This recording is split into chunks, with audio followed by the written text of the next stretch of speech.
qu'est-ce que c'est que cette histoire de mascotte démoniaque? C'est ça, c'est Au Japon. Shiitan. Au Japon, exactement. Japon. C'est Shiitan, la mascotte non officielle de la ville de Suzaki, qui, avec ses facéties, inquiète fortement la population locale. Alors, pour comprendre l'enjeu de cette histoire, il faut déjà se rendre compte de ce que représentent les mascottes au Japon. C'est vrai qu'en France, c'est pas très courant. On a vaguement en souvenir Footix, qui représentait l'organisation de la Coupe du Monde 1990. Je vois rigoler, bah oui, parce que c'était douloureux. Voilà, c'était douloureux et c'est vite devenu la risée de tout un pays. Mais au Japon, les mascottes sont de véritables stars nationales, comme celle-ci, par exemple, ce petit ours aux joues roses. C'est kawaii. Et voilà, c'est kawaii, c'est mignon, qui représente la préfecture de Kumamoto, qui est suivie, vous le voyez, par plus de 800 000 personnes sur Twitter. Certaines mascottes forment même des groupes de musique, comme les Caramels, qui font salle comble dans tout le pays. Et oui, je vous assure, c'est du death metal fait par des mascottes. Non, ceci est tout à fait sérieux.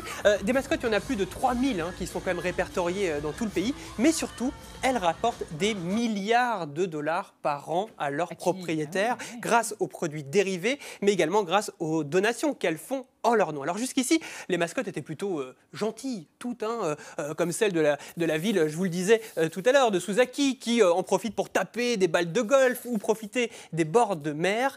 Mais ça, c'était avant l'apparition de son double maléfique, de Shiitan, qui est également une loutre.